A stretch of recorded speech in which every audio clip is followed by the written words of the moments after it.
for exiting the European Union? Secretary David Davis.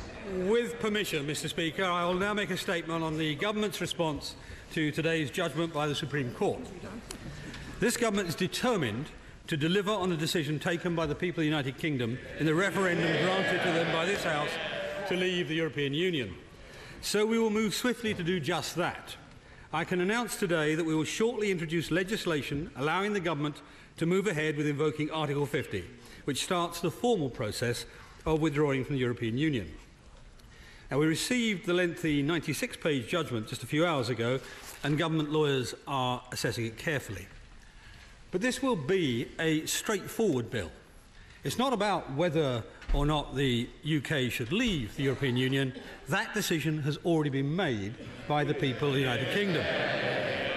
We will work with colleagues in both houses to ensure this bill is passed in good time for us to invoke Article 50 by the end of March this year, as my right honourable friend the Prime Minister has set out. This timetable has already been supported by this House. Now let me go through the issues step by step. The Government's priority following the European Union referendum has been to respect the outcome and to ensure it's delivered in the interest of the whole country. This House voted by 6-1 to put the decision in the hands of voters, and that bill passed the other place unopposed. So there can be no going back. The point of no return was passed on June 23rd last year. The Government's also always been clear that we must leave by following the process set out in Article 50 of the Treaty on European Union. People want and expect us to get on with implementing the decision that was made. Now let me turn specifically to the process for invoking Article 50 now and the issues that arise from today's Supreme Court judgment. The Government's view, in which we argued in both High Court and subsequently the Supreme Court, was that it was constitutionally proper and lawful for the Government to begin to give effect to the decision of the people by the use of prerogative powers to invoke Article 50. Today, the Supreme Court has agreed with the High Court's judgment that the prerogative power alone is insufficient to give notice under Article 50, and that legislation is required in order to provide the necessary authorisation for this step. In addition, the Supreme Court considered the roles of devolved legislatures in the process of triggering Article 50. On this, the Supreme Court ruled that, and I quote from the summary, relations with the EU and other foreign affairs matters are reserved to the United Kingdom Government and Parliament, not to involved institutions. The Supreme Court summary goes on to say that devolved legislators do not have a veto on the UK's decision to withdraw from the European Union. Now, I'll come back to our collaboration with the devolved administrations later in this statement. The Government's been giving careful thought to the steps that we would need to take in the event of the Supreme Court upholding the High Court's view. First of all, let me be clear that we believe in and value the independence of our judiciary, the foundation upon which the rule of law is built. So, of course, it goes without saying we will respect this judgment. Second, as I've already made clear, this judgment does not change the fact that the UK will be leaving the European Union, and it's our job to deliver on the instruction the people of the UK have given us. Third, we will, within days, introduce legislation to give the Government the legal power to trigger Article 50 and begin the formal process of withdrawal. It will be separate to the Great Repeal Bill that will be introduced later this year to repeal the European Communities Act 1972. This will be the most straightforward bill possible to give effect to the decision of the people and respect the Supreme Court's judgment. The purpose of this bill is simply to give the Government the power to invoke Article 50 and begin the process of leaving the European Union. That's what the British people voted for, and it's what they would expect. Parliament will rightly scrutinise and debate this legislation, but I trust no one will seek to make it a vehicle for attempts to thwart the will of the people or frustrate or delay the process of exit from the European Union. Fourth, our timetable for invoking Article 50 by the end of March still stands. That timetable has given valuable certainty to citizens and businesses in the UK and across Europe. It's understood by our European partners and provides a framework for planning the negotiation ahead. This House itself backed that timetable by a majority of 373 in December. So we look forward to working closely with colleagues in Parliament to ensure that the legislation on Article 50 is passed in good time to allow us to invoke it by the end of March as planned. The Government's fifth and final principle for responding to judgment is to continue to ensure that we deliver an exit that's in the best interests of the whole of the United Kingdom. The Supreme Court has ruled clearly in the Government's favour on roles of devolved legislatures in invoking Article 50. But whilst this provides welcome clarity, it in no way diminishes our commitment to work closely with the people and administrations of Wales, Scotland and Northern Ireland as we move forward with our withdrawal from the European Union. Let me conclude with a word on what today's judgment means to the UK and the nature of our democracy. I know that this case, on an issue of such importance which arouses strong views on all sides, has not been without controversy. But the Court was asked a question. A proper, thorough and independent process was gone through, and it has given its answer in law. We're a law-abiding nation. Indeed, the UK is known the world over for the strength and independence of its judicial system. We will build on this and our many other strengths as we leave the European Union. We will once again be a fully independent, sovereign country free to make our own decisions. Our Prime Minister has already set out a comprehensive plan, including our core negotiating objectives. She's been clear that we want a new, positive and constructive partnership for the UK and the EU, a partnership that will be good for the UK and good for the rest of Europe. Today, we are taking the necessary step to respect the Supreme Court's decision by announcing a bill. It will be up to this Parliament to respect the decision it entrusted to the people of the United Kingdom, a decision they took on the June 23rd. I commend this statement to the House. Keir Starmer. Thank you, Mr. Speaker, and can I thank the Secretary of State for early sight of his statement. This is a good day for parliamentary sovereignty. The Supreme Court has ruled that we shall have a say in this House on the Article 50 issue.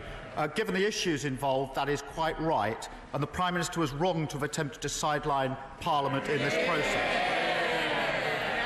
This bill is only to be introduced because the Prime Minister has been ordered to do so. Now, I hope in the aftermath there won't be the attacks on our judges that there were when the High Court gave its ruling. And it's the duty of all of us to defend them if they do, and to do so quickly. And I hope the Secretary of State will join me in that endeavour.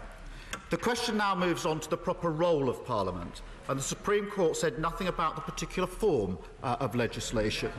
But on issues as important as this, it would be wrong for the Government to try to minimise the role of Parliament or to seek to avoid amendments. And I ask the Secretary of State to confirm that he won't take that approach. This is a question of substance, not process. Last week, the Prime Minister committed herself to swapping the known benefits of single market membership and the customs union for the hoped-for benefits of a free trade agreement, with a fallback position of breaking our economic model. That is high risk, and there are big gaps, inconsistencies and unanswered questions in the Prime Minister's approach. Mr. Speaker, if the Prime Minister fails in her endeavour, the cost will be borne by families, working people and communities throughout the UK. The stakes are high, and the role of this House in holding the Prime Minister and the Government to account throughout the process is crucial.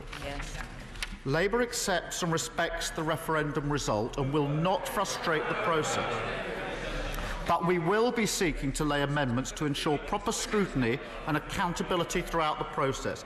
That starts, Mr. Speaker, with a white paper or plan. A speech is not a white paper or plan, and we need something to hold the Government to account throughout the process. Can't have a speech. Can't have a speech as the only basis for accountability for 2 years or more. That's the first step. There needs to be a reporting back procedure, and there needs to be a meaningful vote at the end of the exercise. The Government should welcome such scrutiny, not try to resist it, because the end result would be better if scrutinised than it would otherwise be. I hope the Secretary of State will confirm that we will not seek to minimise scrutiny and accountability. I'll leave others to say about the devolved administrations, but I think whatever the Court ruled, it is important that those interests are taken properly into account. I end with this, Mr. Speaker. What a waste of time and money.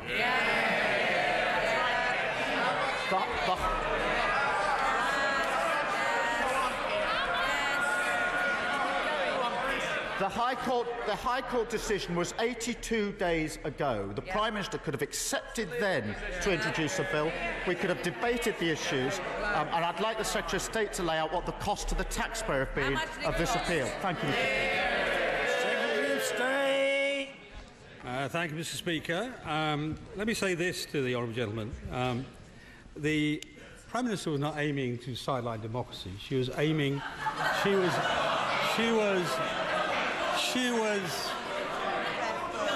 Order. Just so the right honourable gentleman resume his seat. The House is in an understandably excited and excitable state.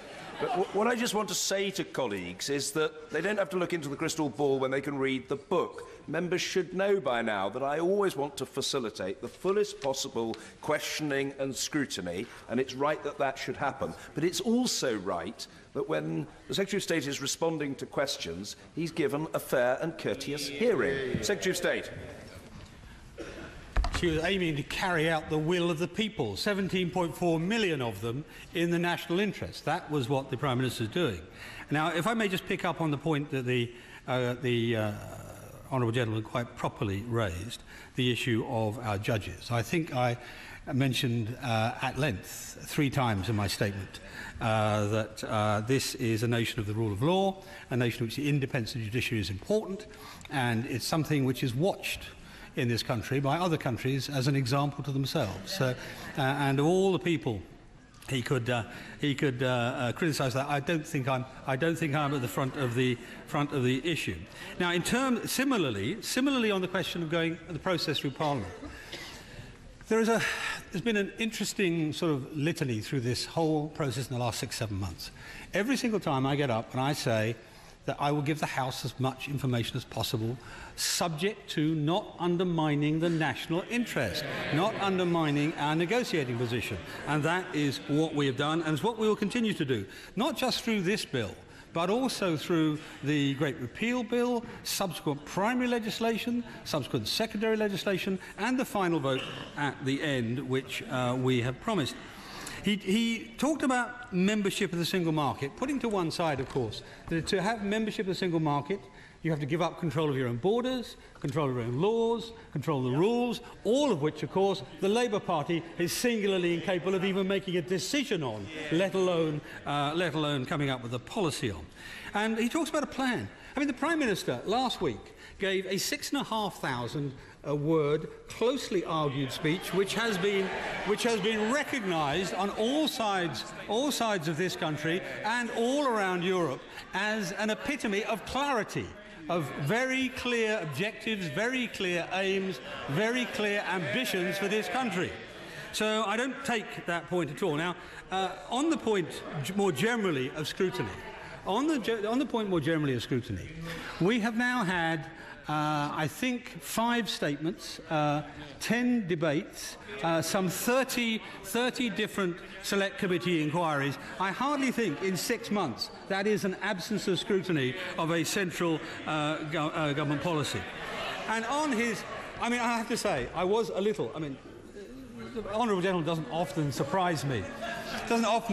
But for the ex-director of public prosecutions to say that the Supreme Court is a waste of time, or taking a matter to the Supreme Court is a waste of time, strikes me as quite extraordinary. Quite extraordinary.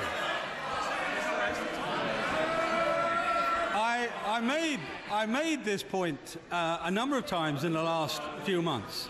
One of the reasons for taking this, once this process has started, a reason for taking it the full distance, is in order to get the most authoritative and clearest possible guidance in terms of a major part of our Constitution. So I don't really think, yet again, the honourable gentleman has advanced the knowledge of the House very much, but I look forward to the contributions of other members. Mr. Kenneth Clark. Mr. Speaker, has my right honourable friend yet had the opportunity to note that my recently published memoirs are cited with approval?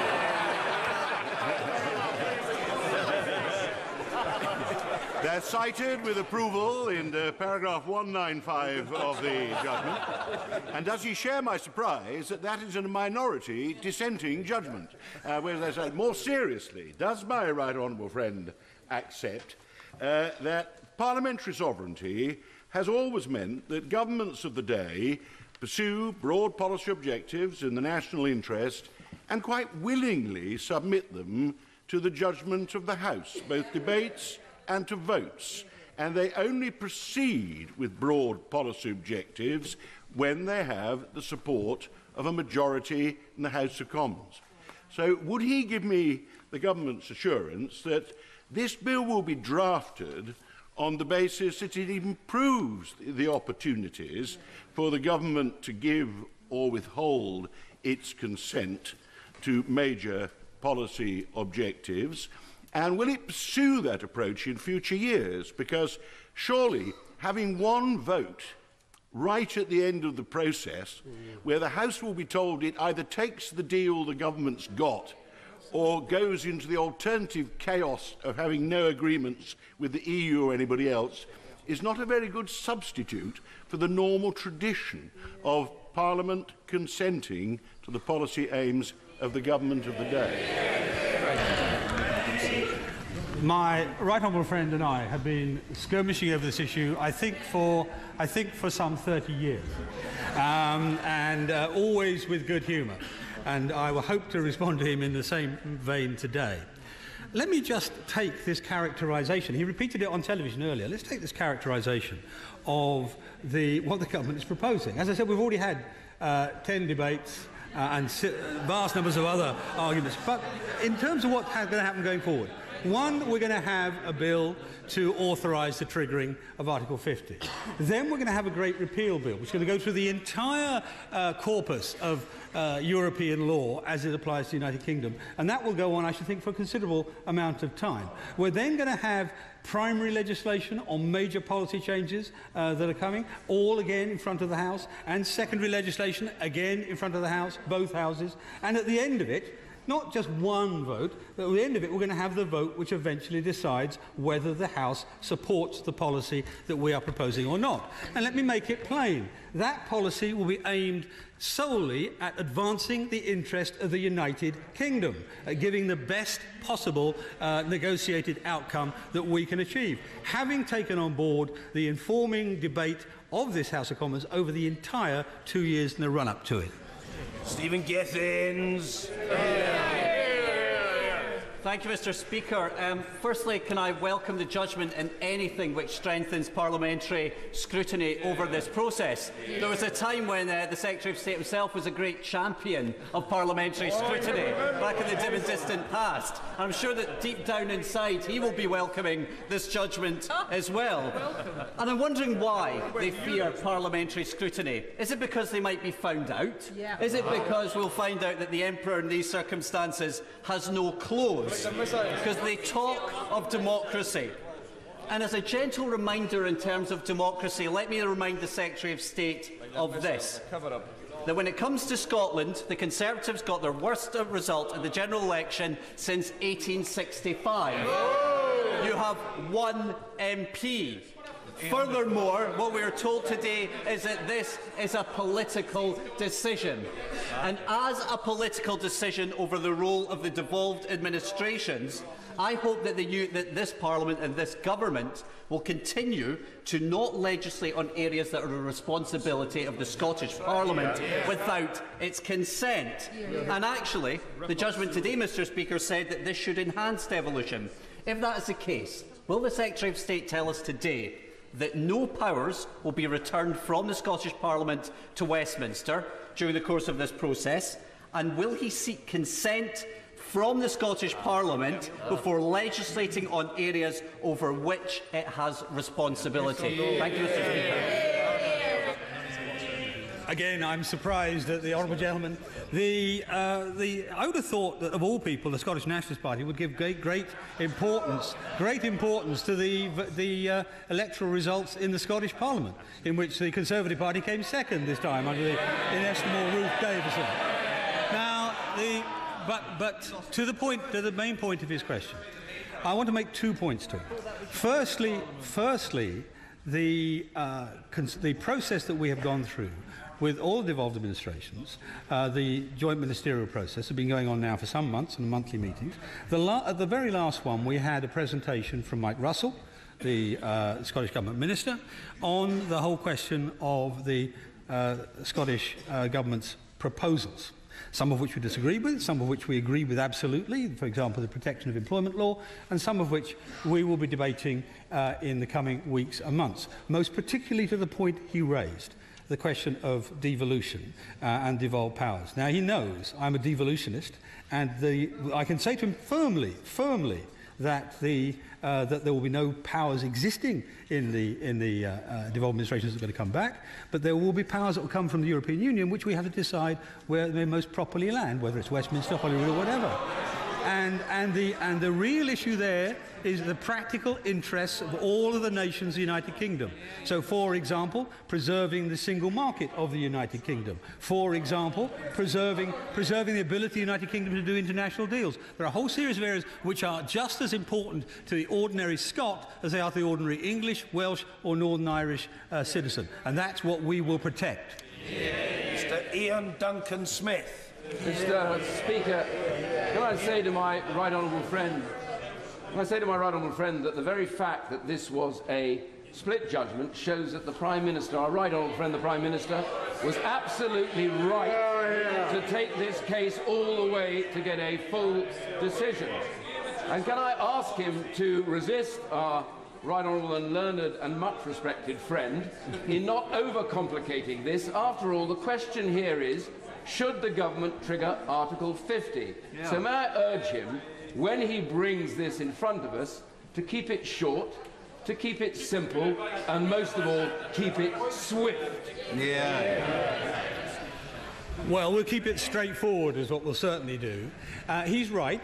This is a unique circumstance in many ways. Unique in terms of the importance of the kingdom, but unique also in the fact that it's carrying out the will of 17.5 million people who voted directly, something that's never happened before in our history. So it was important to take it to the Supreme Court to get the full outcome, and I can give him this undertaking. I will do everything in my power to make sure it goes through swiftly, that it's properly scrutinised, but that it is a simple, straightforward bill that delivers the triggering of Article 50 by March 31st. Mr. Hilary Benn. Thank you very much, Mr. Speaker. Having tried to argue in court that Parliament should not decide on the triggering of Article 50 and lost, will the Secretary of State now agree to accept the unanimous recommendation of the Brexit Select Committee and in the process agree with himself before he got this job and now publish a white paper on the government's objectives so that these can be considered alongside the legislation that he has just announced? Because if the government does not do so, then I have to say to him, it will be showing a lack of respect for this House of Commons. I don't often disagree with myself, but let me say this to the honourable gentleman. Right honourable gentleman. The speech given last week by the Prime Minister was the clearest exposition of a negotiating strategy I have seen in modern times. It laid out very clearly what we judge the national interest to be, how we intend to protect it, what we want to do, what we hope does not happen, and how we're going to go about avoiding that too. So I don't see that this government has avoided answering any question, either from his committee or indeed from the front bench. The only questions that we have been unable to answer are those which would be to the disadvantage of the country in terms of undermining our negotiating strategy. And I'll give one example to him. I mean, it's not him, but it's my opponent, as it were, the honourable gentleman, the spokesman for the opposition, who on Channel 4 not very long ago, a couple of weeks ago, said, well, what we want to know is whether the government will pay for access to the single market, and how much will it pay.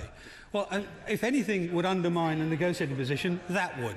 And it's precisely that sort of thing we are going to avoid. We will continue to give information to the House. I gave his committee an undertaking we'll give at least as much information as we'll give as will go to the European Parliament, indeed more, I think.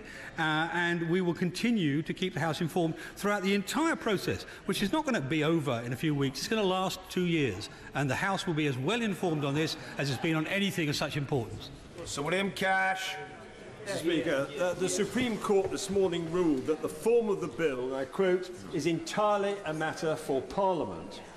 It was also indicated by them that the issues before the Supreme Court have nothing to do with the political merits of the decision to withdraw, or the timetable, the terms of so doing, or any future relationship between the UK and the EU. So will my right honourable friend confirm that as respects any potential amendments, the bill itself will be short and tightly drawn to give effect exclusively to the Supreme Court decision itself? Well, the short answer is yes. I mean, he was citing to me, I think, section 122 of the court's decision and its commentary. And the point of this bill is to meet the requirements of the Supreme Court, to deliver the instruction from the nation at large, and to do it in the national interest. That means a straightforward, easily comprehensible bill that the country at large can see what Parliament is doing and what decision it's visiting on the government. That's what we will do. Yvette Cooper. Thank you, Mr. Speaker. I agree with the Minister that Parliament must respect the result of the referendum, but I hope that he will also agree that the government does not have a blank cheque either from Parliament or the public over what kind of Brexit it now pursues. He said that there will be votes in the process, so can he tell us, given that the government has said it is ruling out being in the customs union, in the common external tariff and the common commercial policy, and he knows that there are strongly held views on different sides about the impact that will have on our manufacturing industry, which will be so crucial to our future, when will he give Parliament a vote on that decision? Well, so a couple of things, the Honourable Lady. Firstly, we're asked on one hand to tell the House what our plan is, and then we're told, oh, but we don't like that, so we want to have a debate or a white paper or whatever on that. The simple truth, no, it's fine. I perfectly understand the argument. The simple truth here is that there will be any number of votes, I mean, too many to count, in the next 2 years across a whole range of issues. I can see, for example, the sort of issue she's raising coming up in the Great Repeal Bill.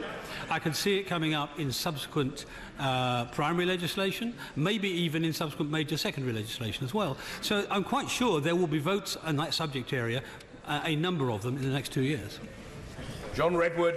If someone votes against sending the Article 50 letter, aren't they voting against restoring the very parliamentary sovereignty that they call in aid? Doesn't the British people want a proper parliament, not a puppet parliament answering to Brussels? And doesn't that require sending the letter soon? What it requires is leaving the European Union, and that's what we're going to do. Kate Hoey. Does the Minister accept that the public, in my view, that the public want us to get on with this and actually carry out what they voted for? But does he also accept, too, that the public will not look lightly on amendments that are being brought in, particularly by parties that actually want another referendum, to delay unnecessarily, but do want, perhaps, amendments that clarify and make us all more aware of the government's intentions? The Honourable Lady, as ever, goes right to the heart of the matter. The public will not view well attempts to thwart this process, to delay this process, to confuse this process. They will view well attempts to elucidate what's going on, promote the national interest, help the negotiating position, and so on. And that's entirely what the government's going to do. Anna Soubry. Mr. Speaker.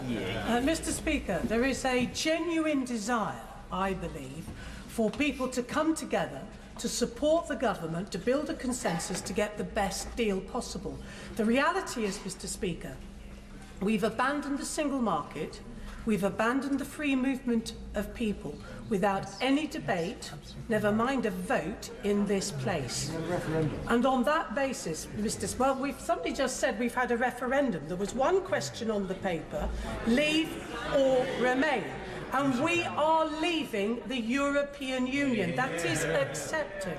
But as I've asked, and I take my right honourable friends as a man of his word, when I voted in that motion in December, it was a two-part motion. Personally, I didn't agree that with the triggering at the end of March, but I voted for it in the spirit that we would have a plan. I would like a white paper which we could debate. It will bring us together, I would say to my right honourable friend. What has my right honourable friend got to lose with a debate on a white paper? Let me say this to the honourable lady. She holds passionately a very well-formed view on these matters. That firstly, in terms of bringing people together, a large part of the Prime Minister's speech was aimed at creating a sense of this country which everybody can get behind, ranging from protection of employment rights through to our role in the world. All of them very, very important. Secondly, she laid out an incredibly clear future for us and a future approach for us. So I think that she did everything one could ask of a Prime Minister to deliver on those undertakings. The point I'd make to her now is that she says, well, these things weren't on the ballot paper. What was on the ballot paper was leaving the European Union. I'm afraid it's very difficult to see how you can leave the European Union and still stay inside the single market with all the commitments that go with that. What we have come up with, and I hope to persuade her that this is a very worthwhile aim. What we've come up with is the idea of a comprehensive free trade agreement and a comprehensive customs agreement which will deliver the exact same benefits as we have there, but also enable my right honourable friend to be able to go and form those trade deals with the rest of the world too, which is a real upside of leaving the European Union. McFadden. Last week in her speech, the Prime Minister said, and I quote, "The government will put the final deal that is agreed between the UK and the EU to a vote in both Houses of Parliament before it comes into force." The Article 50 negotiation is not the final deal. The final deal is the future trading agreement between the UK and the EU. So can the Secretary of State confirm that Parliament will get a vote on both the Article 50 agreement and, as the Prime Minister said, the final deal, and what will happen if Parliament says no to the terms of either of these agreements? The answer to his overall question is yes. We are standing by both of those and we'll continue to do so. But the point I will reiterate to him again is they won't be the only votes. There'll be a large number of other votes in between. The Labour Party can ignore it till the cows come home, but the simple truth is they're going to have many, many, many votes on many different policy areas after very extensive debate on primary legislation. So the answer is the Parliament will have a great influence on this process and it will have the final say. That's, I think, a democracy in action. Graham Patterson. Further to that last reply, my right honourable friends give us admirable clarity on Article 50 in the timetable. Could he give us a little more information on his current thoughts on the timetable of the Great Repeal Bill? Well, it will be in the Queen's speech, and it will be very soon thereafter that it is presented to the House, because I expect it to be debated extensively. I think it will be the centrepiece and the start of a major debate about the nature of this country in the future, and therefore it is important to get it in front of the House very early. Caroline Lucas. Thank you, Mr. Speaker. The final vote offered by his government on the negotiated package is not a meaningful vote unless the government guarantees as well that if there is a vote against the withdrawal treaty, there will be an option to continue talks with the EU for a better deal rather than simply falling out with no deal at all. Can he guarantee that we will have that vote in time for that further discussion to happen? Let me make this point to the honourable lady. I mean, this is of a piece with those arguments that said we want to have a second referendum so we can revisit. Yeah. Because what it does is it gives a prize to somebody trying to put up the worst possible negotiation for us. Because there are plenty of members in the European Union who want to force us into changing our mind and going back inside. And we do not want to do anything which allows or encourages that to happen. But she is not right to say that this vote is meaningless. For a start, the Select Committee and the opposition both asked for it beforehand. Secondarily, it will be, I repeat again, the last of many, many, many votes and debates on major legislation. Dr. Julian Lewis. Hard Brexit means saying that one is going to leave the European Union and actually doing it. Soft Brexit means saying one is going to leave the European Union and remaining in all but name. Which course does the government intend to follow? In his younger days, my honourable friend was an expert in Soviet propaganda. I'm afraid I view hard Brexit and soft Brexit as terms of propaganda. Emma Reynolds. Can the Secretary of State guarantee that this House will have the ability to both scrutinise and vote on the agreement between the UK and the EU27 at the same time that that agreement is put before the European Parliament? I repeat again, they'll have the opportunity over and over and over again in a whole series of primary legislation, secondary legislation, and finally on the vote itself. How the timing of that will coincide with the European Parliament, I've not given a great deal of thought to. I will do, and I'll write to her. Mr. Dominic Grieve. Thank you, Mr. Speaker.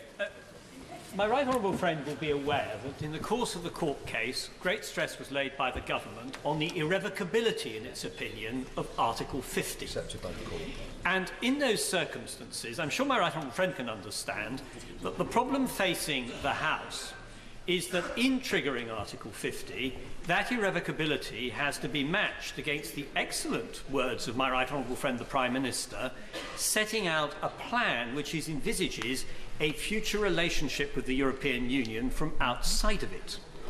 In those circumstances, could I urge my right honourable friend to keep in mind that the debate on Article 50 is likely to be greatly facilitated if the ideas expressed by the Prime Minister are put into a white paper or similar document, to which, in fact, reference can be made in the triggering of Article 50 without fettering the government's discretion in its negotiations thereafter.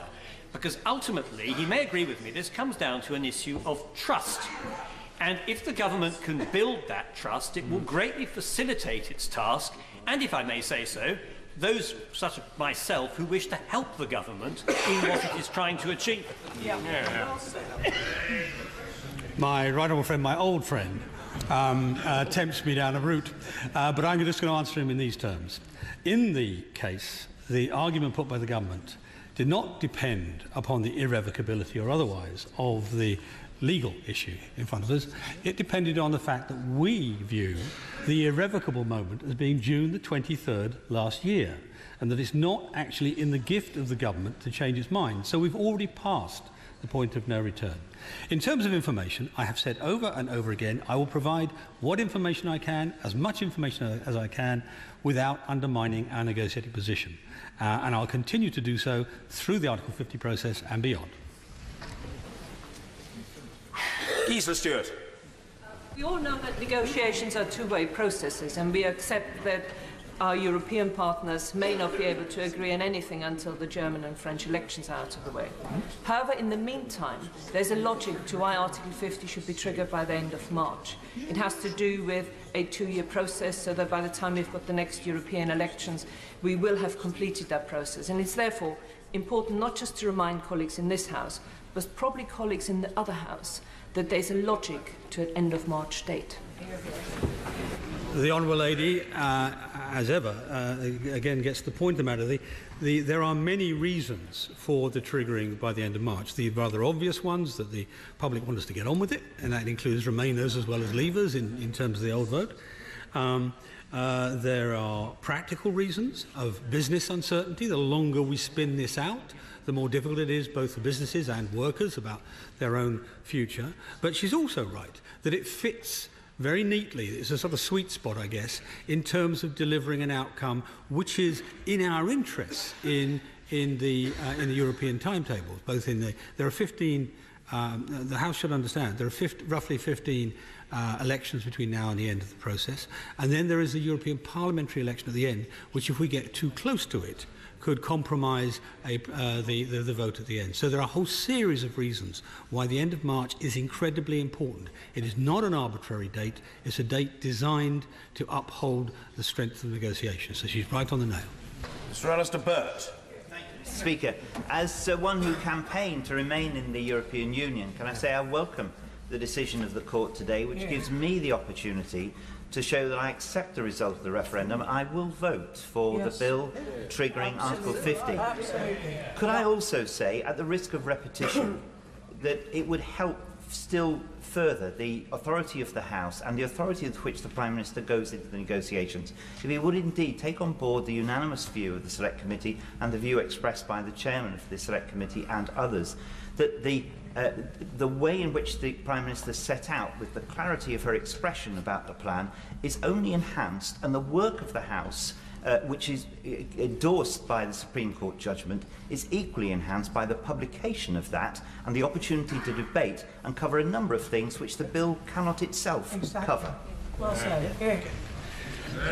I thank my honourable friend for the tone of his question, and it's a very good question, and the issue here is not information. I've said over and over again, I'll provide as much information as is consistent with the House's previous motions on this, not undermining our negotiating position.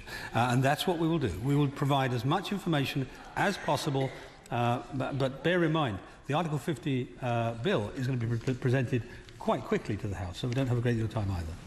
Luciana Berger. Thank you, Mr. Speaker. Today's Supreme Court ruling really is a victory for transparency and openness, but a half-hour speech by the Prime Minister outside of this House with a couple of questions to the media is no substitute for parliamentary scrutiny. Will the Secretary of State please take on board the views of members of all sides of this House and please bring forward a white paper which I think will unite this House in order to forge a way forward? I've been at this dispatch box on statements alone 5 times in the last 5 months, and I am at great risk of boring the House. But I just repeat to her what I've said already: the maximum possible information, the maximum possible debate is what we will deliver. Nicky Morgan. Thank you very much indeed, Mr. Speaker. I think this House should be grateful to both the Supreme Court and to the High Court for asserting parliamentary sovereignty and allowing us to have a say on the Article 50 process. And I agree with my right honourable friend who spoke and said he would vote in favour of Article 50. I will too. But in the spirit of the question from my right honourable friend, the member for Chingford and Woodford Green, who called for a swift passage of the bill, and I would agree with him, does my right honourable friend not agree that when Parliament voted, the House voted for the motion in December, it wasn't just in relation to the 31st of March deadline, it was also in relation to the publication of a plan. And I would suggest to him that the passage of the bill will be swifter if a white paper is published and debates happen on that too, and the bill, the Article 50 process, is separate. I hear what my right honourable friend says. I just have to. I'm becoming very boring and reiterating the same point, that we will provide as much information as I possibly can, subject to not undermining our position. Because Brendan McNeill. In 2014 in Scotland, we were told we had a powerhouse parliament and were an equal partner in the UK. We know from this morning that we're not the equal of Wallonia and Belgium, and we will not be consulted on Brexit. And with the turbocharged cowardice of the leader of the Labour Party, it is clear that Scotland will now be taken out against our will. As the UK government pursues Brexit, Scotland must take the opportunity of an independence referendum. Meantime, as the Scottish Parliament is not being consulted, will at least the views of Scottish members of Parliament in this House be taken into account and respected? Hear, hear.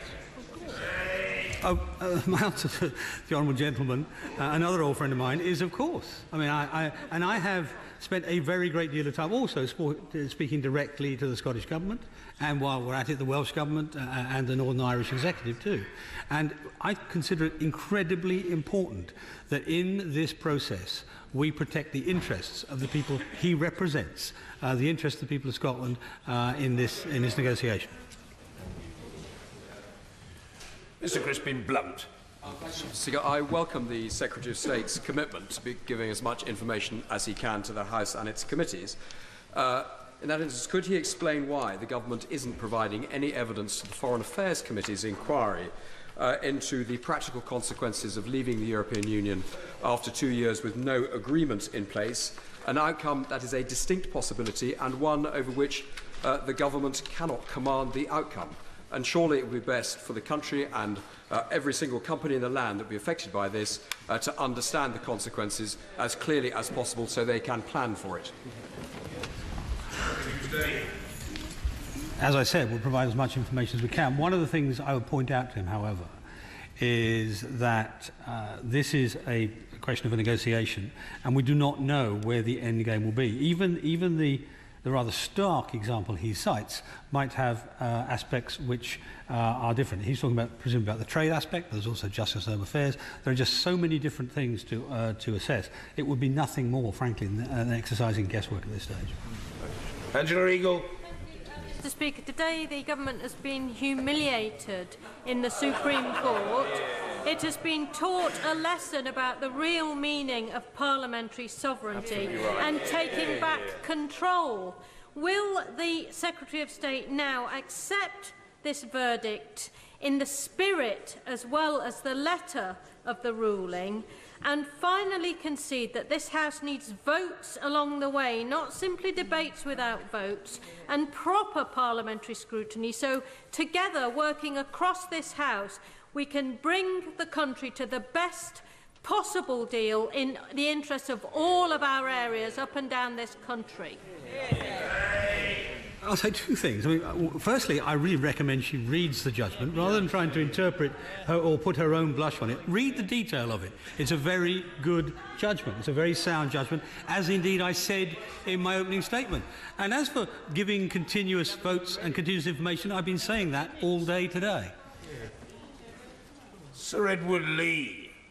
The bill should be brief and the outcome simple, a point of principle. But is the Secretary of State aware that if the opposition parties combine to constrain the government's negotiating hand, for instance by insisting on staying in the single market, which would mean effectively will remain in the EU, is he aware that many of us believe that in those circumstances we should have an immediate general election, put it to the people, and that might concentrate the minds of the Labour Party? Well, he's asking me a question. He's asking me a question which is way above my pay grade, to say the least, and the person whose pay grade it is has left now. So, but the point I'd make to my honourable friend is this: I would hope every member of this House would actually see it as their duty to their own constituents to deliver the best outcome, and that's precisely what the government strategy is, to deliver the best outcome for Britain in this negotiation. Sammy Wilson. Speaker, first of all, I'm pleased that the case that was presented to hand a veto to the Northern Ireland Assembly, a blatant attempt to overturn the result of the referendum, has failed. What could the Secretary of State tell us that now that the Northern Ireland Assembly has been collapsed by Sinn Féin, what arrangements there will be to have the issues which concern Northern Ireland raised prior to negotiations and during negotiations? Well, with respect to his first point, I mean, it's notable that the court was unanimous. Whilst it was the 8-3 judgment on the rest of the issue, it was unanimous on that matter of not allowing a veto to the executive. Now, in terms of maintaining not so much a relationship, an understanding of the issues that relate to Northern Ireland, last week when we had a joint ministerial committee, I wrote to the Northern Ireland Executive to ask them to continue to send ministers to represent the interests of Northern Ireland, because although the First Minister and Deputy First Minister, as it were, disappear in the interim, ministers stay in post just as in any other administration. And last week they did come. They did turn up, and I will continue to extend that invitation to that end. If that doesn't work, then we'll find some other bilateral way. He must take it as read. I view this as near the top of my priorities, if not actually the top of my priority, to preserve the situation in Northern Ireland, to preserve the border in its current state, not hardening it, and to preserve the interests of the Northern Irish people. Mr. Peter Bone. Thank you, Mr. Speaker. No bill that goes through parliamentary scrutiny is not a better bill before it becomes an act of Parliament. Could the Secretary of State announce when we are going to get a business statement so that we know the timetabling? Hopefully we'll have a day for second reading, but could I urge the Secretary of State to say that we will give ample time for the committee stage so the House can properly scrutinise it before the bill goes through to the Lords? On his last point, that would be my intention, certainly. And on the first point, the business statement, well, there will be one on Thursday anyway. Bear in mind, it's a 96-page judgment. The point, as I've said before, of going right to the Supreme Court was to ensure we got an authoritative, detailed, final judgment on what we need to do and how we need to do it. And we've got to study that carefully. So it'll take a little bit of time, but not very much. And then we will come back to the House as soon as possible thereafter. So it's entirely possible that Thursday's business statement may cover that. Alison McGovern. Thank you, Mr. Speaker. The Secretary of State keeps talking about certainty, but for my constituents working in the manufacturing supply chain, given the Prime Minister's statement specifically on the customs union, they have nothing but uncertainty about their jobs. So what exactly is wrong with the suggestion from the member for Rushcliffe that the government bring forward its policy on Brexit for a vote in this House? Well, the Honourable Lady talks about certainty. We've got a 2-year negotiation that's going to take place. There's nothing we can do to collapse that, and nothing we should do to collapse that. So that means there is a limit to the extent to which we can introduce certainty. By the way, I hadn't mentioned it up until then in this discussion. And there will be debate after debate. Article 50, there'll be debate on the policy. The Great Repeal Bill, there'll be debate on the policy. And in several subsequent pieces of primary legislation, there'll be debate on the policy. There'll be no shortage of debate or votes. Sir Desmond Swain. Any obligation placed on the government's negotiating position during the passage of this bill may subsequently be subject to judicial review with consequent delay. I hope that my right honourable friend will judge the intentions that have been announced to amend the bill in that light. As my honourable friend, right honourable friend knows, I view everybody with great charity and generosity, and I'll continue to do so. Mrs. Helen Goodman. Thank you, Mr. Speaker. Further to the question from the honourable member from Wellingborough, when the Labour government legislated for the Lisbon Treaty, Parliament had 25 days, including 11 days of Committee of the Whole House. We've got 66 days now before the 31st of March. How many days is the Secretary of State planning to give us? Well, two things. First, I think wasn't it the Lisbon Treaty in which they promised a referendum, which we never got? Selling a false bill of goods is not a very good example to parliaments around the world. This is Article 50. This is the triggering process only. Nothing more than the triggering process. There will be vast quantities of legislation, much more than the Lisbon Treaty, between now and the conclusion. Mr. Jacob Rees-Mogg. Thank you, Mr. Speaker. Has my right honourable friend noticed that those who now wail parliamentary sovereignty mean the yoke of Brussels? When they say scrutiny, they mean delay. And when they say respect, they mean condescension. Does he agree with me that the British people have voted and we must legislate? As ever, my honourable friend speaks for England. Tom Brake.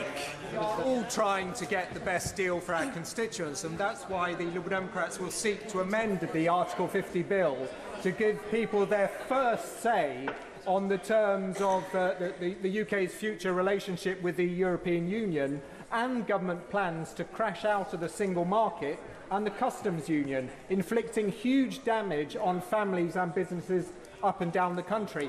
Why don't the government take this opportunity to boost their democratic credentials and simply agree to such a popular vote? I would ask the honourable gentleman to exercise his brain on this matter. The consequence of putting a second referendum at the end of this negotiation is to invite every single member of the European Union who do not want us to leave to put the worst possible deal in the hope we'd change our mind. We are not going to do that. Steve Baker. Mr. Speaker, today we uphold the rule of law by respecting the Supreme Court judgment. Will you agree with me that both Houses of Parliament must now respect the result of the referendum by swiftly passing this necessary act? My honourable friend is as right as ever. Chris Leslie. The Secretary of State can see the phenomenal interest in the House in this particular issue, and he shouldn't be afraid of scrutiny. My honourable friend from Bishop Auckland asked earlier a question about how many days he would commit to proper scrutiny of all the issues surrounding Article 50 on the floor of the House. So can he accept that this bill is more important than the Lisbon Bill, more important than the Maastricht Treaty, and any attempt to curtail the opportunities for this House to scrutinise those issues would betray the fear that the government has of proper debate? Let me say this to him, two things. I mean, firstly, I don't think I've ever been run away from the scrutiny. I mean, I've spent more time at this dispatch box than any other Secretary of State in the last 5 months. In terms of what he's saying about the importance of the bill, of course it's important. Of course important, but also, and indeed, I want to see as much time as we can possibly get for it to be discussed. But that's a matter, as I say, for the usual channels to discuss. But the point I make to him is this. Many people who see this bill as incredibly important, perhaps more than it really is, are seeing it as some sort of point of no return. The point of no return was passed on June 23rd last year. This is simply carrying out the instruction of the British people. We'll do so under the full scrutiny of Parliament and under the authorisation of Parliament, and we'll give time for that. But don't conflate that with the whole process of the bill. The whole process, of the negotiation will take much more than was given to Lisbon. Much more time was given to Lisbon, because that number of pieces of primary legislation will take more time than that. Mrs Anne Main. Very much, Mr. Speaker. The honourable member for Carshalton and Wallington talked about democracy. In fact, he's the only representative of his political party here today. Would it be very undemocratic, in my honourable friend's opinion, if he was to go down to the House of Lords and encourage 120 unelected members of the House of Lords to play ping-pong and mess about with this bill? We must deliver what the British people have asked for. Well, I said to my honourable friend that I think the British public will be looking at both houses and expecting them to meet their democratic duty properly, which means actually not to thwart the bill, not to delay the bill unnecessarily, but to do a proper process of scrutiny and then deliver on the will of the people. Lady Herman. Thank you very much indeed, Mr. Speaker. The Supreme Court today has ruled very clearly that the devolved legislatures do not have legislative competence and capacity in relation to the United Kingdom leaving the European Union. And therefore, it must follow, logically, that the procedure called EVIL, but known by its long title as English Votes for English Laws, should not be applicable when we come to the Great Repeal Bill. EVIL, as a procedure, is deeply divisive in this House, is demeaning to those members who represent Wales, Scotland and Northern Ireland. When the Secretary of State has said, and I believe him, that every effort will be made by this government to hold together the United Kingdom, it would be helpful today if the Brexit Secretary could rule out clearly the use of EVIL in terms of the Great Repeal Bill. Well, I can't, off the top of my head, think of a circumstance in which it will apply, but it might. And the point I'd say to her is that's I think rests on a ruling by the Speaker, not by a Secretary of State. Jonathan Ginogly. Mr. Speaker, will triggering Article 50 be adequate to release us from other related treaty obligations under the 72 Act, such as our membership of the EEA? Well, that's a debatable matter of law, I think, is the accurate answer to the honourable gentleman. And there may be subsequent matters that arise after the triggering of Article 50, but if so, we'll come back to the House. Chris Bryant. There's no reason why the government shouldn't get its bill through all the proper stages in this House and in the other House by the end of March. But can I just urge the Secretary of State that when the business managers come knocking and say we should condense the processes, that we should have several different stages on the same day, that the old member who flourished for 20 years on the backbenches returns and fights hard for this House to say we will do the process properly. Well, I'll thank him not to refer to me as the old member. But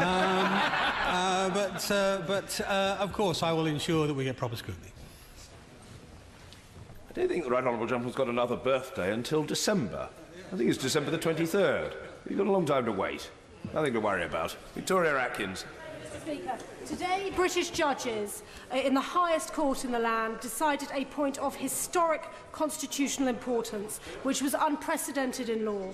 It was therefore right to seek the judgment of the Supreme Court to enable them to discover the law, as us lawyers euphemistically call it. Crucially, the Supreme Court recognised the limits of its constitutional powers when it left the form of that legislation to this Parliament. Is this not our Constitution thriving in action, and does it not bode well for the future? My honourable friend is exactly right, and she goes to the point that I made before at this dispatch box. That's why we took it all the way to the Supreme Court. It was, by the way, not just the issue of Article 50 and the House of Commons' role in that, but also, of course, the role of the devolved administrations, which had to go to the Supreme Court in any event. David Winnick.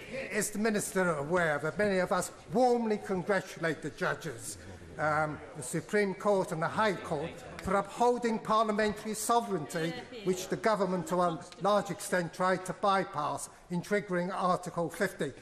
The judges are not the enemies of the people, they're defenders of parliamentary democracy. I don't think if he goes back through this old member's extensive experience, he'll find me ever referring to the judges as the enemies of the people, just the converse. It is occasionally embarrassing to me that I sometimes use them. Mr. Dominic Raab. I welcome the statement by the Secretary of State and also paragraph 122 of the Supreme Court ruling, which narrowed the scope of the rather opaque High Court ruling and allows us to pass a short, sharp bill to trigger Article 50. Does he agree with me that it's the responsibility of every Democrat in both houses to give effect to the will of the British people by passing that bill without delay? Yeah. I agree with my right honourable friend, and for my part, I will endeavour to make this bill as straightforward and as comprehensible as possible. The reason I say that is not just for speed.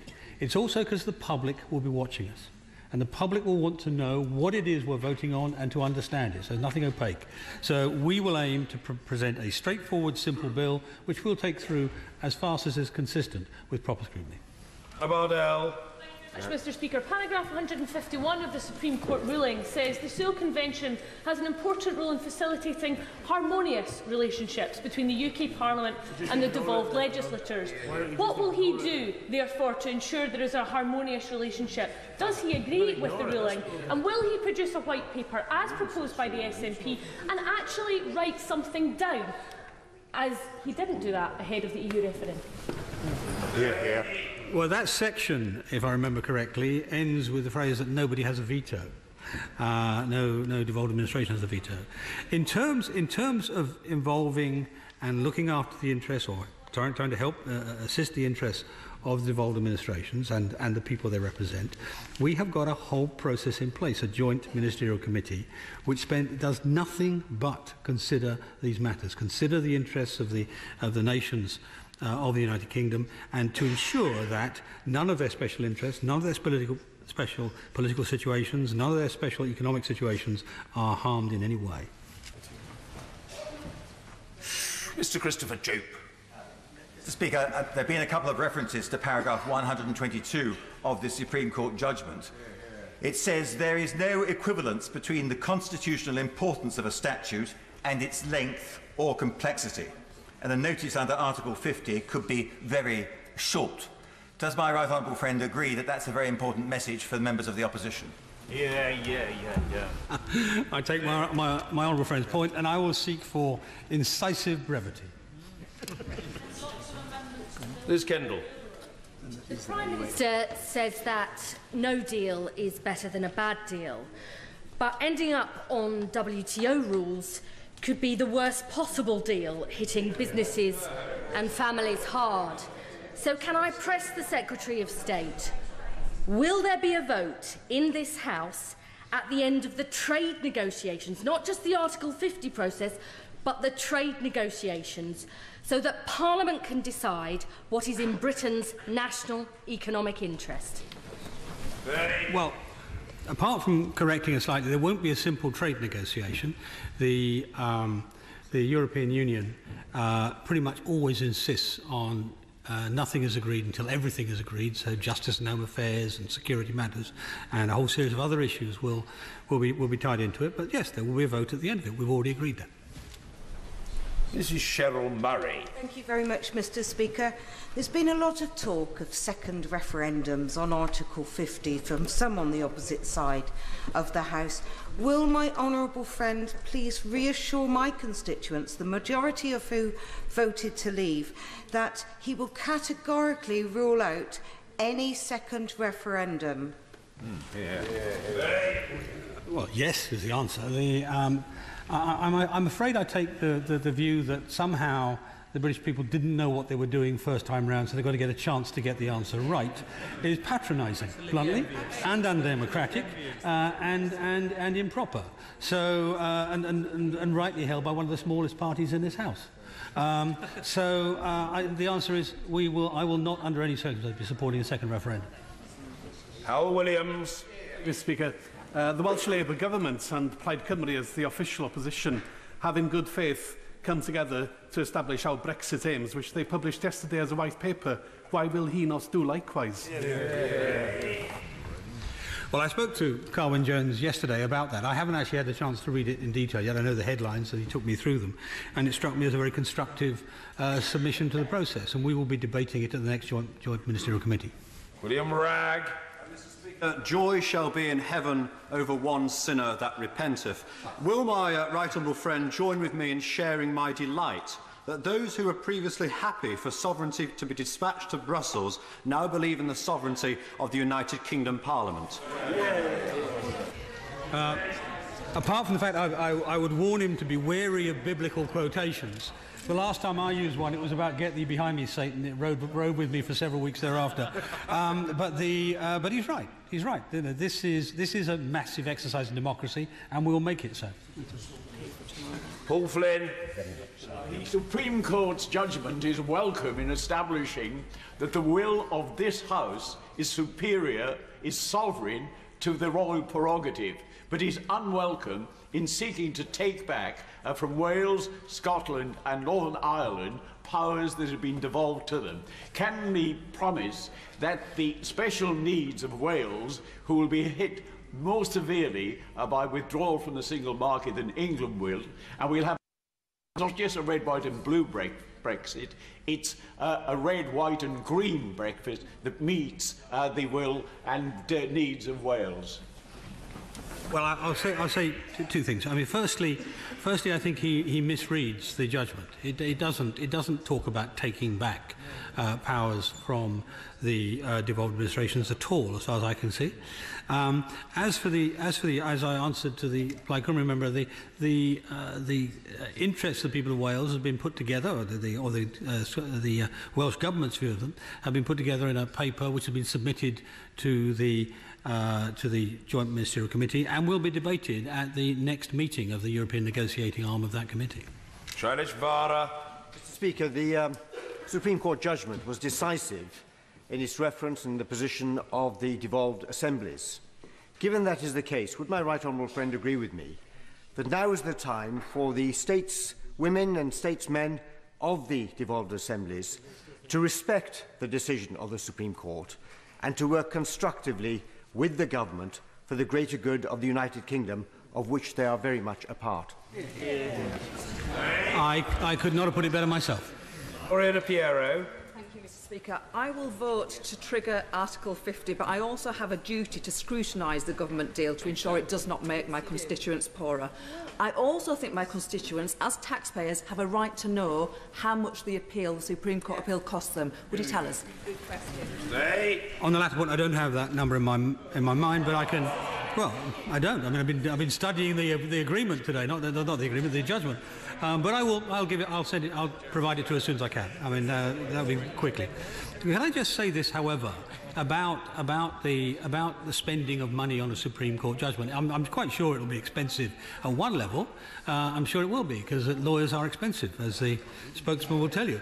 Well, I'm sure he's a much more expensive lawyer. And that's the greatest compliment I can pay him. But let me make a more fundamental point to her, and it's this: when we're dealing with something as important as this, and I don't think anybody in the House questions the importance of the constitutional decision that's been made today, then it's incredibly important it's made on solid ground, it's made with proper authority, it's made in a way which the government can interpret properly to deliver the right outcome. And it's a point I've made across this dispatch box more than once, and therefore, frankly, it will be worth whatever we paid for it. Mr. Philip Holloway. Right honourable friend, for being the right man in the right place at the right time. 61% of the people in Kettering voted to leave the European Union. They will take comfort that there's nothing in today's judgment that will delay the process, and they will like the fact that their Member of Parliament will obey their instructions and vote to trigger Article 50. May I commend all other members to do the same? I thank you for that. All I can say is I'm surprised it was only 61% in his constituency. Mark Durkan. Thank you, Mr. Speaker. The judgment's terms tell us that we should not rely on mere political convention for legal adherence or political confirmation on key matters.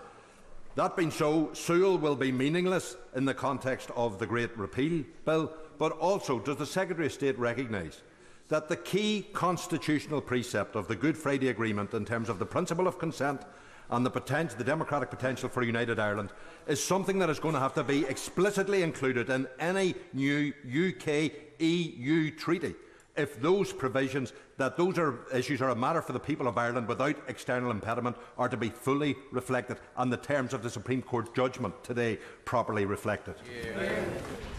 Well, I'm not going to reiterate the fact of the Supreme Court judgment on the Irish aspect, Northern Irish aspect of the question today. You can read that much more authoritatively in the judgment.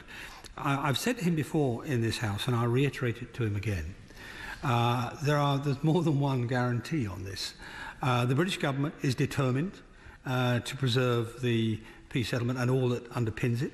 The Irish government is determined to underpin it. And so, actually, is the Commission. And I'll say something nice about the Commission on this, because when I spoke to Michel Barnier, my opposite number, he reminded me he was involved in the original peace process himself, and so all of the parties to this have a vested interest in delivering what he wants. Stephen Hammond. Thank you, Mr. Speaker. You will, as I will recall last week, my right honourable friend extolling the fact he liked to please his boss.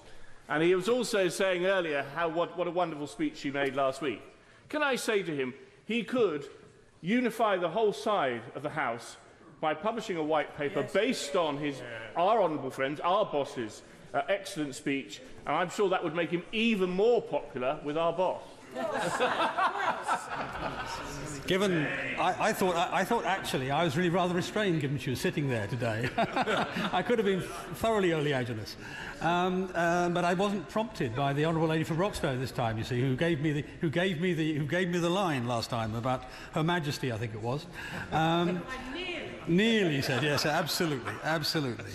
I won't go rehearse all of the arguments again. I will provide whatever information I can, as much information as I can, as promptly as I can, bearing in mind this is a process that's likely to start next week. Owen Smith. Thank you very much, Mr. Speaker. I agree with the Secretary of State. The Prime Minister was very, very clear last week in his speech that we are now leaving the single market and likely the customs union. Before the referendum, his government said that that would cost the British people £66 billion, or roughly half the cost of the NHS per year. Does the government stand by that estimate, or is there a different estimate? And could the Secretary of State tell us what it is today? I'll say two things to him. I mean, the first thing is this, that I think it was Andy Haldane, of the Deputy Governor of the Bank of England, talked about a Michael Fish moment for economic forecasters. It's something he might deliberate upon the next time he wants to ask a question like this. The second point I'll make to him, however, is this. Economic models and economic forecasts are only as good as the assumptions that go into them. And the point that the Prime Minister was making last week was not just that we're going to be not members of the single market, but that we are going to seek the freest and most barrier-free access in the interest of people of Wales and others. We're going to seek that.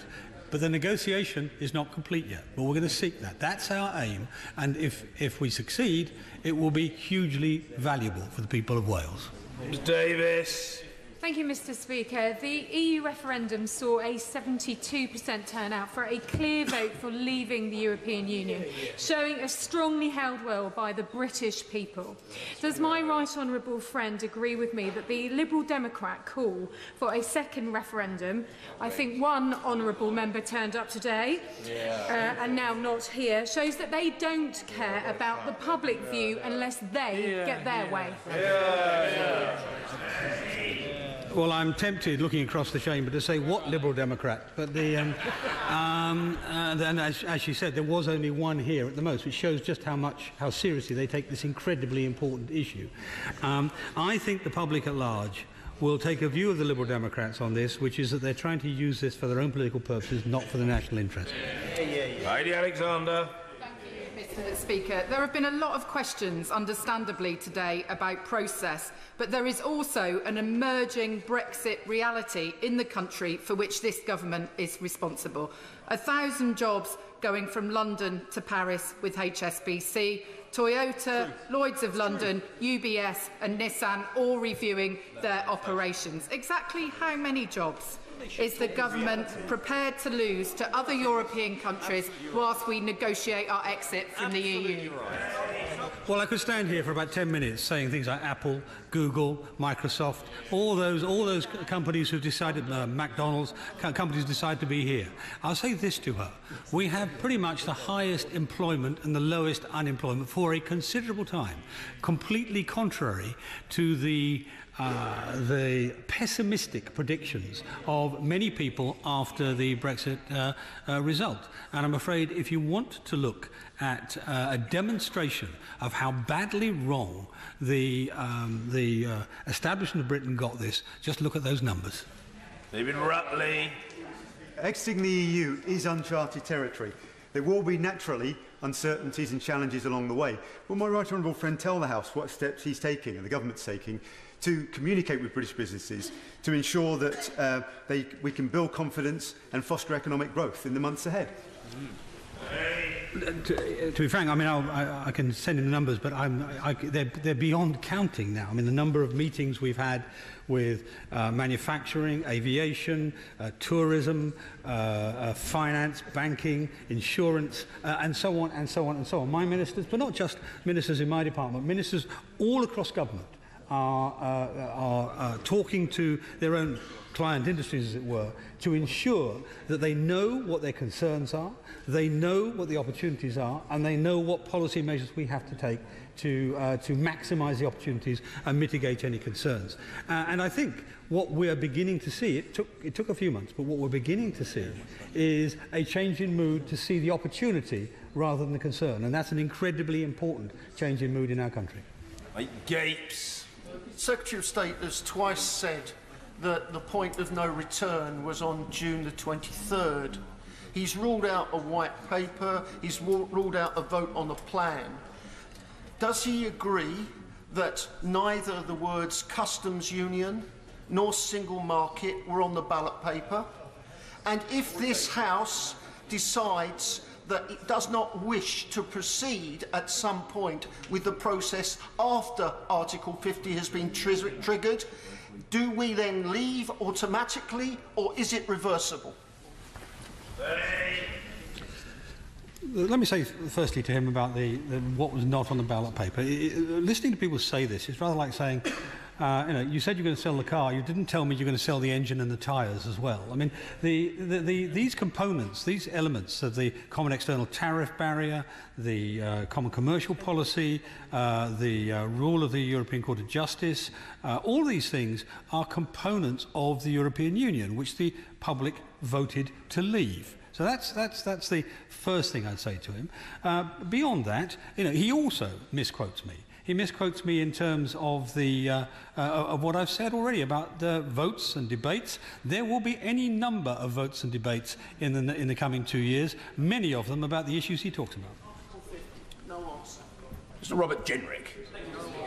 I fully support the words from all quarters today in support of our judges, who really are the best, most inscrutable and highest quality I've seen anywhere in the world. But those warm words, would my right honourable friend agree, need to be matched by action by all members in the House today, and in particular, just as the government are supporting and accepting the verdict today, that members accept the words of the Supreme Court in respect of the fact that a small bill can have just the power of a larger one, and that those from some of the devolved parts of the United Kingdom accept the verdict too. And in terms of cost, would my right honourable friend, if he's publishing the cost of the government in the Supreme Court, ask the devolved assemblies, particularly in Scotland, to publish how much taxpayers' money has been spent joining the action? Well, I'll pick up cost. As I said, I'll provide the numbers on cost. There's no problem with doing that. But I'll make one point in all of this. We were not the people who brought the case.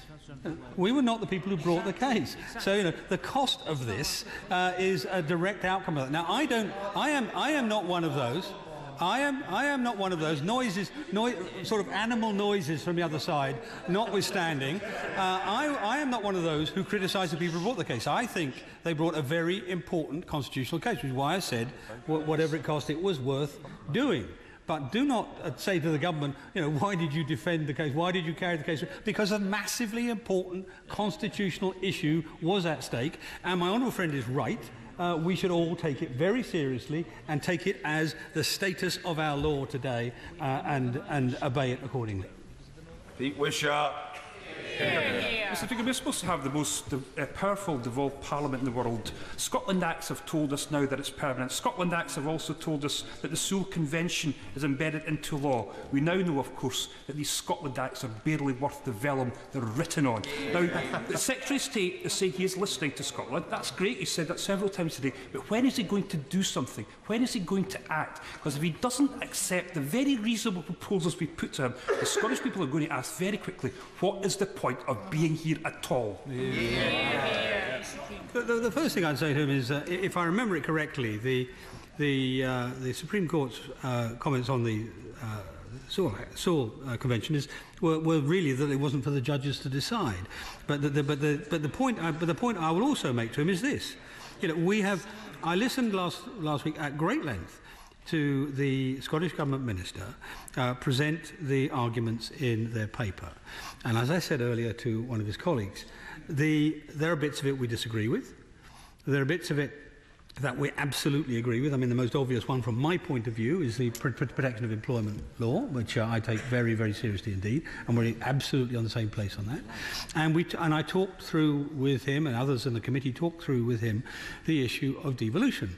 And the clear point was no existing devolved powers were going to be withdrawn or retracted. Of course, that's not going to happen. But we've also got to think in rational terms, in the interests of Scottish people and the wider citizens of the United Kingdom, where the best place for the decisions to be made is. And I would prefer, in most cases, to devolve powers. But in some circumstances, it's not practical. And that's what we have to do. We have to do what's right for the people, not what suits our political interest. Mr. Richard Drax. Speaker, I'm confident that every member of this House will vote to trigger Article 50, for which one of us would dare thwart the will of the people. Does my right honourable friend share my one concern, though, that the implications of this case could have an effect on, for example, the government's decision to go to war? Could that now be challenged, for example, by a member of the public? No, I mean, I don't think he's right on that. I mean, as I said, it's a 96-page judgment, so we've got to go through the detail of it. But this was confined to two aspects, or at least the major part of the case was confined to two aspects: the implications specifically for the ECA and the implication for those treaties which have an effect on the domestic legal rights of citizens. And I don't think that the decision to go to war would fall within that. However, he raises more broadly a very important point, because we are in an era when the exact reach of the royal prerogative is something that has to be established and understood, particularly when we are once again in complete command of our own future, and we have to be able to know what we can and can't do as a government, what we have to do in conjunction with Parliament, where we have to go back for authorisation.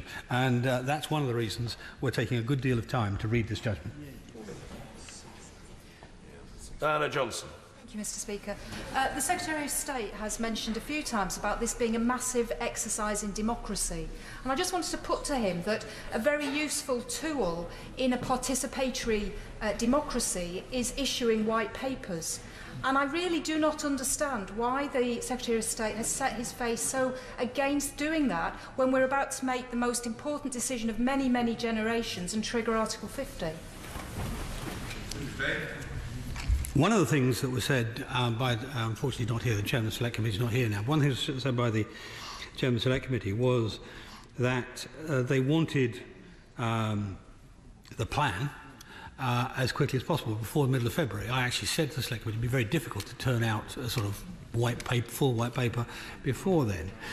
One of the virtues of delivering this via a Prime Ministerial speech of some length was that we could do it quickly, we could make it very clear, and everybody would understand it. And it got coverage around the world in a way which wouldn't have been available for any other medium.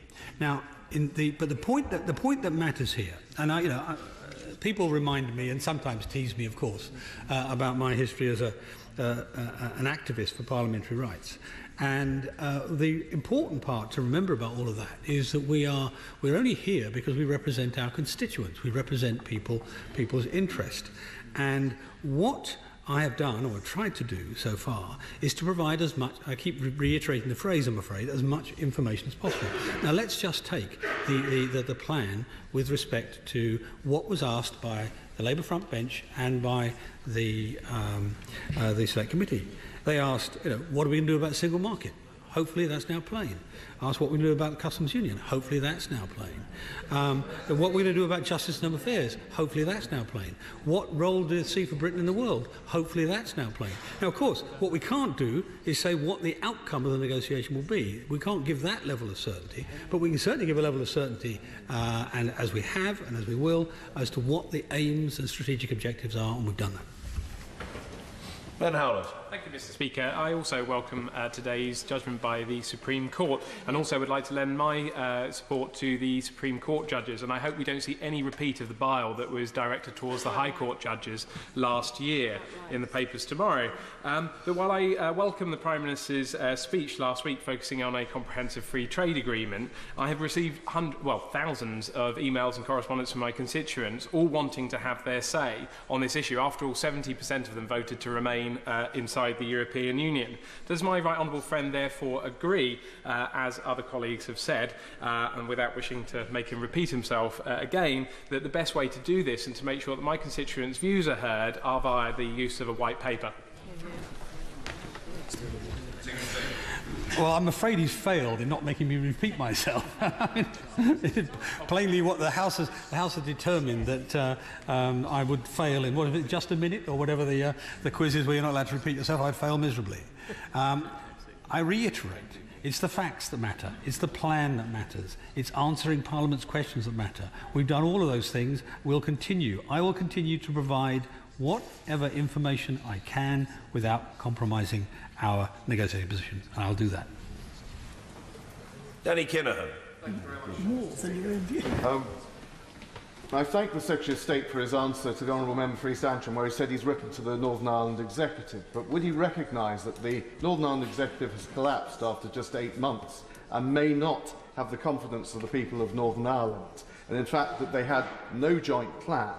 Would the Secretary of State make sure that he writes to all parties and includes everyone, so we get something that tells all of us where we're going? We accept the result, we need quick resolution, but we must all be included. Would he do so? Thank you. He raises an interesting point. I mean, before I answer directly, can I say this, that of course I've sought to get the parties in the executive to continue sending a minister to the joint ministerial committee, but that's only one mechanism, of course. There are others. I mean, we'll be speaking, I think the Prime Minister is speaking at the Taoiseach next week, so the Irish government interest will be represented, and I will, of course, talk to others more directly. And I went over to Northern Ireland very early on in my time in this job. But let me, I'm inclined to say yes to him. I'll write them all, but let me just consider carefully that I'm not going to sort of land myself in some problem. The reason I say that, the reason I'm being cautious is because there's now an election underway. And I've got to be very wary of the British government appearing to sort of meddle in any aspect of the election. So let me just take pause and think about that, and I will do what I judge is in the best interest of Northern Ireland. He must take that as my promise. After faster progress for a while, the pace has slowed terribly in the last few minutes. So what is required is a pithy question of the kind in which a Queen's Counsel should specialise. Let us hear about the contents of the textbook. Pithily. Lucy Fraser. Much, Mr. Speaker. The Supreme Court, in terms at the beginning of its judgment, indeed on its very first page, stated that it wanted to emphasise the case had absolutely nothing to do with the terms of withdrawal, the arrangements for withdrawal, or the details as to any future relationship with Europe. In those circumstances, does the Secretary of State agree with me that all the Supreme Court decided was that before pulling the trigger, there needed authorisation by Act of Parliament, and under the terms of the judgment at least, there is no obligation to set out the details of any deal. Within today's judgment, it states that notwithstanding new legislative constraints, and I quote, the EU will enhance the devolved competence. I asked the Secretary of State this same question just last week and was dismayed that he was only able to provide his presumptions. So can he now provide actual concrete examples of which types of powers will be devolved to the devolved administrations following our exit from the European Union? Well, I rather suspect she misquotes me from last week. What I said, or what I should have said, was that there are some elements of the powers that come back to the European Union which will go to the devolved administration. Some will stay in the centre, but there will be a number over which we're going to have to debate the matter and decide, and that will happen in the first instance in a joint ministerial committee and then at Cabinet. Single sentence questions, please, with the abandonment of any preamble that colleagues might have had in mind. Matt Warman. Can I invite the Secretary of State, while he should take seriously amendments proposed to the forthcoming legislation in good faith, he should give short shrift to those who seek to use amendments to derail or delay a vital process? I will. Stephen Doughty. Mr. Speaker, the Secretary of State already attempted to sideline Parliament by appealing this case and by refusing to publish a white paper. So can he be very, very clear? Will the bill be drafted in such terms as to allow not just amendments, but substantive amendments? Yes or no? I've been here 30 years. If he knows how to draft a bill that withstands any amendments, I'd like to hear about it. Names are we? In any negotiation, it's worth thinking about the other side. Lord Hill, who knows a thing or two about Europe, came and gave evidence to our committee and said what the best strategy for negotiation is to now come together because the decision's been made. Otherwise, you'd be sending mixed messages to your interlocutors. Does the Secretary of State agree? Yes, and I would hope that once we get through the Article 50 process, we will see a rather more collegiate attitude from all parts of the political spectrum. This is, after all, our national interest that's engaged. Peter Kyle. Thank you, Mr. Speaker. The Secretary of State a moment ago reminded us that our job is to do what's in the best interest of our constituents. The city I represent has 8.5 million visitors to it each year. It has 2 universities and it has an economy that includes the head offices of EDF and MX. If I do not believe that between now and March that the guarantees offered by this government will protect everything that is great about my city, surely he would agree with me that I cannot support this timescale. I'm not about to protect him from his constituents, I'm afraid. My comment to him is this. We're in a negotiation. If he can point to me a negotiation that had guarantees before it started, I'd be interested to hear about it. Kevin Foster. Thank you, Mr. Speaker. I'm sure the Secretary of State will agree that it's strange that many seem to be unaware that legislative changes will be needed on a whole range of issues as we leave, not just on the Article 50 point. But would he agree with me distinctly that if people try and use tricks of procedure in this House or anywhere else to try and frustrate Article 50, they'll just fuel the scepticism that push people to vote leave? That's true, and I think their constituents will notice too.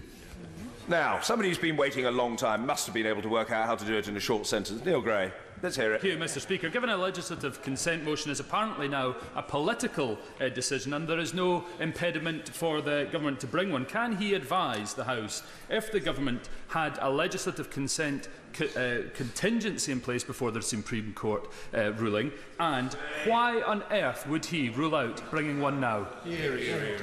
Because I said that no component part of the United Kingdom has a veto. I've said that dozens of times in this House, if you've been listening.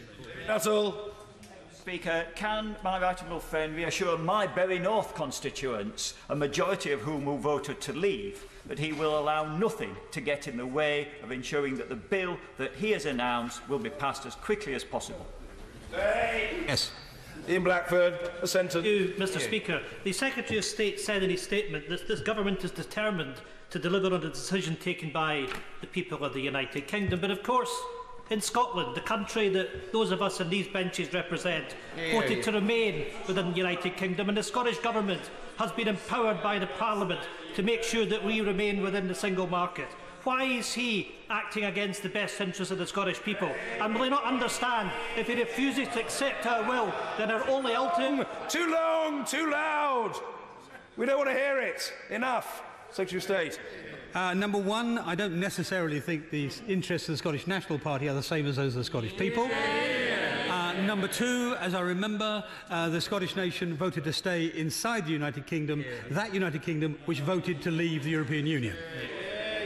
Chris Green. Thank you, Mr. Speaker. The World Trade Organization has done a fantastic amount of work to reduce trade barriers around the world. It's the basis of our trading relationship with the United States of America, where we have a trade surplus. Would my right honourable friend agree with me that this is a great foundation for a trade deal with the EU, and it's for the EU now to do something better than that? I agree. Susan Owen-Jones. Thank you, Mr. Speaker. The Secretary of State has spoke a great deal about listening to the devolved nations, but will he listen to what they have to say about the importance of unfettered access to the single market? We already have. That was the point that the Prime Minister was making when she said we wanted a free, barrier-free, most facilitated trade with the EU. Martin Vickers. Thank you, Mr. Speaker. Can my right honourable friend assure the 70% of my constituents who voted for Brexit that if the upper house were to attempt to thwart or delay the bill, he has a contingency plan to ensure we meet the March deadline? From what I remember of my honourable friend's constituency, he has enough members of the upper house in it to tell them himself, actually. Alan Brown. When the Secretary talks about not thwarting the will of the people, will he finally recognise that 62% of people in Scotland voted to stay? The Scottish Government is not asking for a veto. The Scottish Government is asking for a compromise of Scotland maintaining membership of the single union. When will they actually work with them to achieve that? As I've said to several of his colleagues, his honourable colleagues, we work at the Joint Ministerial Committee, we work bilaterally, we seek to protect the interests of the whole United Kingdom, including not least Scotland. Okay. I don't want to frustrate the process, but is he saying that the referendum result is the only factor that should govern the Article 50 vote, and isn't that tantamount to signing a blank check and setting aside the views of our constituents. Now, when the question starts, well, I don't want to frustrate the process, but it tells you something in its own right. Now, look, the government seeking authorisation to trigger the start of the negotiation, which was what the British people voted for last year.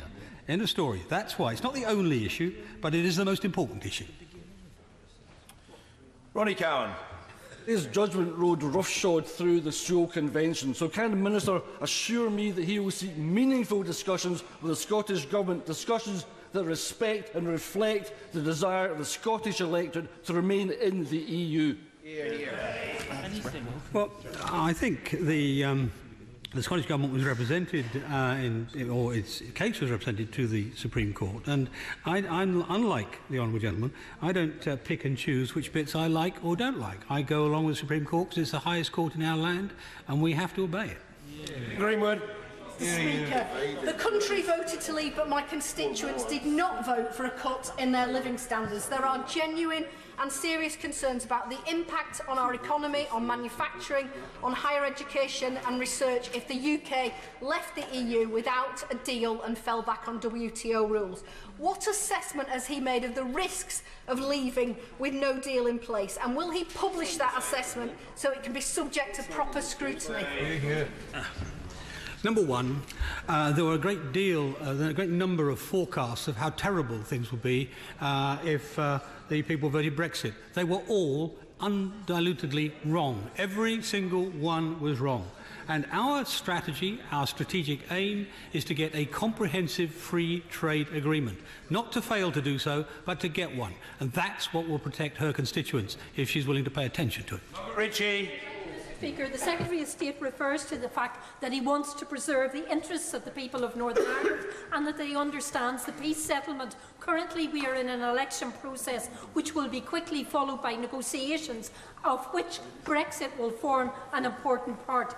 In discussions with the Taoiseach and with the Irish Government, will he ensure that special status is very well considered for Northern Ireland and as part of those negotiations ensuing the elections? And other matters.